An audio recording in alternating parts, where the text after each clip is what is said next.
नमस्कार साथियों, मैं आपका अपना नितिन विजय फिर से आया हूं। बहुत छोटी सी समस्या छोटी है पर इसका रिजल्ट बहुत बड़े आते हैं। अगर ये नहीं सुधरी तो मान लीजिए कि आपकी कॉम्पिटिटिव एग्जामिनेशन में पार करने का सपना या अच्छी रैंक लाने का सपना शायद अधूरा ही रह जाएगा। ये वैसी ही बात है जो मैं कहानी सुनाता हूं कि जब एक गोल्फ प्लेयर अपनी बॉल को हिट करता है और उसकी बॉल अपने होल से हर बार 100 मीटर दूर गिरती है और वो निराश हो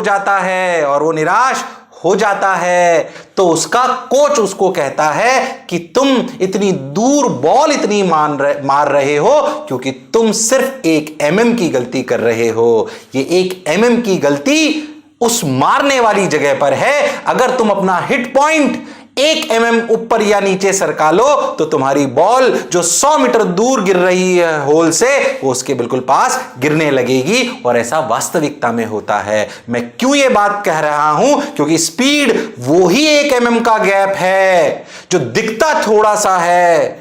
बच्चे को लगता है कि मैं ज्यादा पढ़ लूं, सारा पढ़ लूं, सब समझ आ जाए, पर वो अगर इस पैरामीटर को छोड़ देगा तो उसकी गोल की बॉल, जो गोल में बॉल जानी चाहिए थी, वो बहुत दूर जाके गिरेगी। इसलिए यह महत्वपूर्ण है। हम सब लोग जानते हैं कि अगर कॉम्पिटिटिव एग्जामिनेशन देना है तो स्पीड हमारी तेज होनी चाहिए। तेज होने के कई फायदे। क्या हम टाइम बचा लेंगे तो हमारा पेपर टाइम पे कंप्लीट होगा, वरना हो सकता है कि स्पीड धीरे हुई तो हम पेपर ही कंप्लीट ना कर पाएं और ऐसे सवालों को भी ना कर पाएं जो हमें आते थे। और सोचो, अगर हमने और स्पीड बढ़ा ली तो हमारे पास टाइम बच जाएगा सारे सवाल करने के बाद, और जो टाइम बचेगा उसमें हम वो सवाल भी कर पाएंगे जो टफ थे या जो शायद हमसे समय ज्यादा मांग रहे थे। और ये आखिरी का कुछ नंबर ही तो सिलेक्शन या ना सिलेक्शन या अच्छी रैंक या खराब रैंक का डिफरेंस तय करती है। हां सर, ये बात हम जानते हैं, इसलिए पैरामीटर बहुत इंपॉर्टेंट है। पहली बात, ऐसा वीडियो मैंने एक और एक्यूरेसी पे भी बनाया है, उसको भी आप देखने का प्रयास करें। जनरली बच्चे स्पीड और एक्यूरेसी में कंफ्यूज्ड होते हैं। मैंने वहां पे भी एग्जांपल लिया, यहां पे भी लेता हूं। जब हम साइकिल चलाना सीखते हैं तो शुरुआत में धीरे धीरे सीखते हैं। जब उसे चलाना सीख जाते हैं कि अब हम परफेक्ट हो गए हैं, ये सीखने से लेकर परफेक्ट चलाने की प्रक्रिया एक्यूरेसी है। अब तेज करना, स्पीड बढ़ाना है।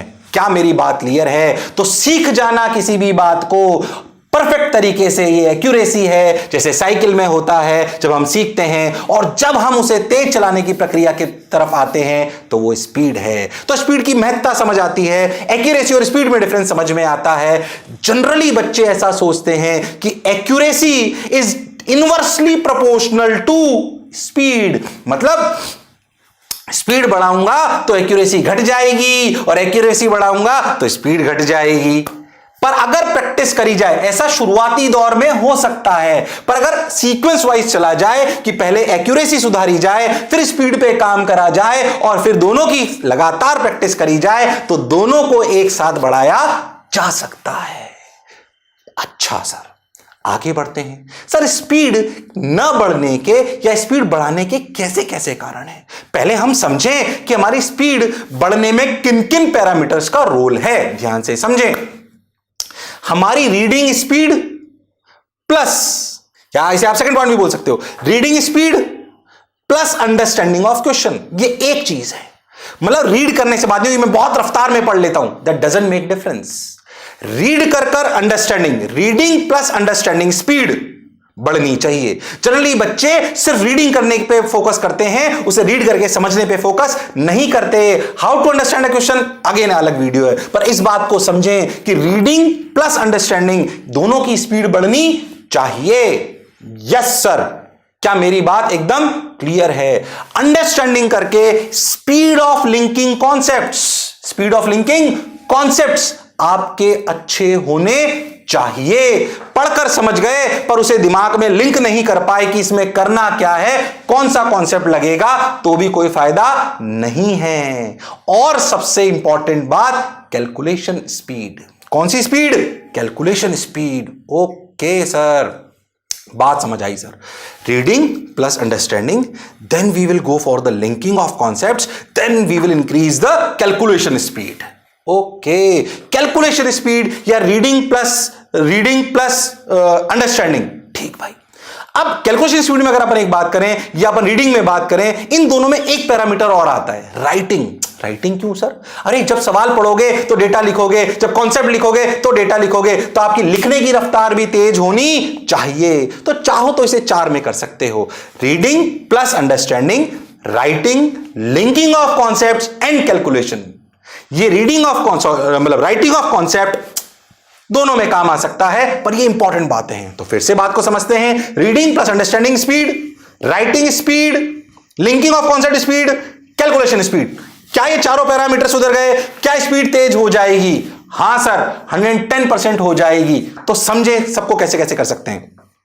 रीडिंग प्लस अंडरस्टैंडिंग पे मैंने पूरा एक वीडियो बनाया है, कैसे रीड करना चाहिए, फिर भी फटाफट से बता देता हूं, ध्यान से सुनिए अच्छे से। अगर रीडिंग स्पीड बढ़ानी है अंडरस्टैंड करते हुए, तो मैं ये नहीं बोलूंगा न्यूज़पेपर पढ़िए, नॉवल पढ़िए। अगर आप कॉम्पिटिटिव एग्जामिनेशन की तैयारी कर रहे हैं, जैसे जो बच्चे जेई, नीट या ओलंपियाड्स इनकी तैयारी कर रहे हैं, उनके लिए बेस्ट है कि वो एनसीईआरटी पढ़ें। रफ्तार में उसकी लैंग्वेज थोड़ी टफ होती है, इसलिए अगर उसको पढ़कर समझने की क्षमता आप में आ गई, जितनी ज्यादा पढ़ोगे उतना सब्जेक्ट का ज्ञान भी बढ़ेगा, साथ ही साथ रीडिंग प्लस अंडरस्टैंडिंग की हैबिट भी बढ़ेगी। तो रीड इट नॉन स्टॉप, बिल्कुल पढ़ते रहें, ताकि आपकी नॉलेज भी बढ़ती जाए। मैं ऐसी जगह आपका टाइम इन्वेस्ट नहीं कराना चाहता हूं जहां पर आपका स्किल तो बढ़ जाए पर वो आपके काम का ना हो। नॉवल पढ़कर समझकर इतना फायदा सब्जेक्ट में नहीं होगा, तो क्यों ना सब्जेक्ट की ही टेक्स्ट बुक पढ़ें। ऐसे ही करें। रीड कैसे करना है उस पर अलग बात।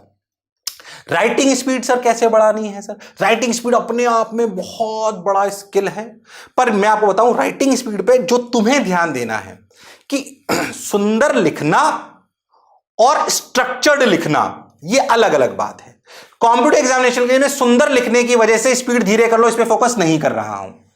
स्ट्रक्चर्ड तरीके से लिखना है, जो दिमाग में आए लिखना है, फटाफट ब्लॉक्स बनाकर। जैसे अगर आप रेफर कर रहे हो तो ऐसे 4 खानों में तोड़ दो, अगर 3 कॉन्सेप्ट है तो तीनों खाने में लिख दो, खाने मतलब ब्लॉक्स में। ऐसे नहीं घिचपिच कर दिया, नहीं तो आप लिंक कर नहीं पाओगे। तो स्पीड तेज होनी चाहिए। सुंदरता के मैं बहुत फेवर में नहीं हूं कि आपकी राइटिंग बहुत सुंदर हो तो ही आपको फायदा होगा। राइटिंग बस ऐसी होनी चाहिए जो खुद को समझ आए, क्योंकि कॉम्पिटिटिव एग्जामिनेशंस में जब आपको गोला भरना है, यानी कि आपको जब ओएमआर भरनी है या आपको सीवीटी में टिक लगाना है, तो आपको आपकी राइटिंग से कोई मतलब नहीं है, बस हमें वो समझ में आनी चाहिए। तो राइटिंग स्पीड बढ़ाने का बेसिक तरीका है, do not focus on your too much on your beautification of writing, just write it down so that you will be able to understand it. कोई और समझ पाए नहीं समझ पाए, जस्ट फोकस मोर ऑन कि 2 बातों पर ध्यान रखें कि जो भी दिमाग में आ रहा है वो मैं लिख पाऊं फटाफट, और स्ट्रक्चर्ड स्टेप बाय स्टेप में लिख पाऊं ताकि मैं उसे लिंक कर पाऊं। क्योंकि जितना बढ़िया ये करोगे उतनी ही आपकी तेज स्पीड होगी लिंकिंग ऑफ कॉन्सेप्ट्स में। तीसरी बात, लिंकिंग ऑफ कॉन्सेप्ट्स कैसे तेज करें? पहले भी बोला था, फिर बोल रहा हूं, आपके दिमाग में साइलोज बनने चाहिए। जैसे फनल होती है ना, वैसे फनल बननी चाहिए। ये चैप्टर एक्स का, इसका वाई, जैसे ही सवाल पढ़ रहे हैं तभी क्लियर हो जाना चाहिए। ये एक्स चैप्टर का, ये उसका वाई कॉन्सेप्ट, ये उसका 1 2 3 में से थर्ड सब concept.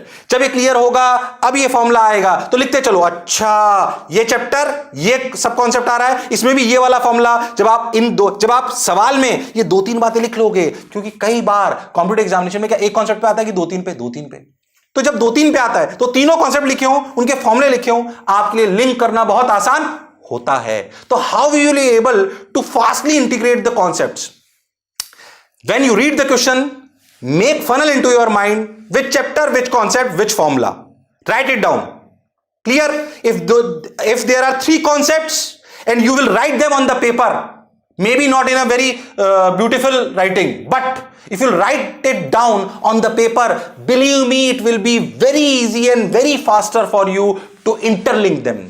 Yes or no? That is how you will increase your interlinking speed.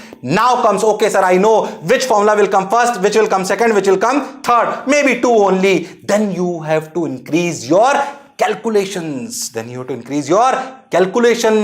Okay, how we can increase calculation? Obviously calculations can be increased पाए। Speed in the calculation can be increased by practising more and more. पहले भी बोला था, फिर बोल रहा हूं, speed में कैलकुलेशन की स्पीड अगर बढ़ानी है, इस पर हालांकि मैं अलग से एक वीडियो और बनाऊंगा, बट बेसिक तरीका है ज्यादा प्रैक्टिस करो।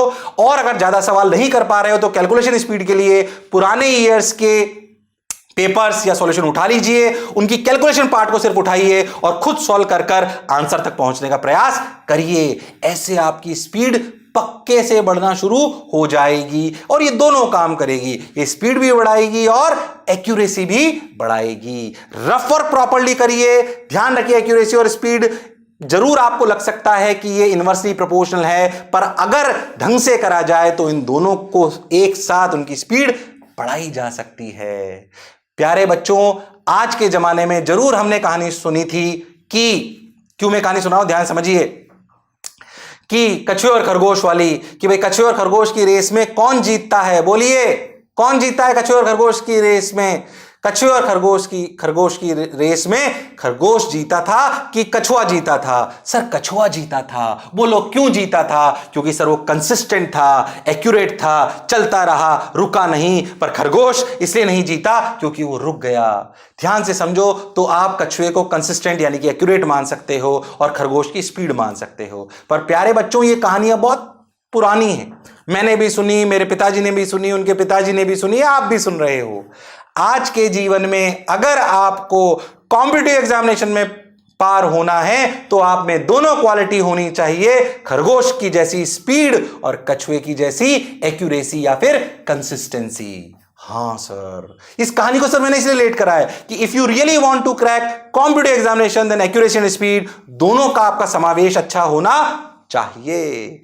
और छोटे छोटे पॉइंट्स पर मैं जरूर आपके लिए वीडियो बनाता रहूंगा। हमारे साथ इतना प्रेम बनाए रखने के लिए, चैनल को इतना प्यार देने के लिए, मुझे व्यक्तिगत रूप से इतना प्यार देने के लिए बहुत बहुत धन्यवाद। ऐसे छोटे छोटे वीडियो हम लाते रहेंगे आपके काम के। और मैं आपको बता दूं, जो बच्चे सुन रहे हैं, हम धीरे धीरे अपने चैनल पर के कुछ सब चैनल्स भी बना रहे हैं। जैसे हिंदी मीडियम का चैनल बिल्कुल अलग है, अर्ली डिवीजन का चैनल अलग है, जेईओ नीट का चैनल भी हम धीरे धीरे अलग करने वाले हैं, क्योंकि एक चैनल पर एक दिन में बहुत सारे वीडियो डालना संभव नहीं होता। तो हार्डकोर जो एकेडमिक कंटेंट है वो सेगमेंट वाइज अलग अलग होता जाएगा। जो बच्चे हिंदी मीडियम के हैं या जो अंग्रेजी मीडियम के भी हैं, उनको मैं बता दूं कि हिंदी मीडियम का एक चैनल है जो सेपरेटली हिंदी मीडियम के सारे lectures free of cost deliver कर रहा है। उन बच्चों के लिए जो शायद पढ़ने में तो सक्षम है, पर शायद उनकी पारिवारिक स्थिति ऐसी नहीं है कि वो पढ़ सकें, उनके लिए हमने हिंदी मीडियम का चैनल चालू कर रखा है, उसे जरूर सब्सक्राइब करें। और अगर हिंदी मीडियम का कोई बच्चा है तो उसे देखें, उसे जरूर बहुत फायदा होगा। फिर से एक बार हमारे साथ प्रेम बनाए रखने के लिए बहुत बहुत धन्यवाद। Thank you.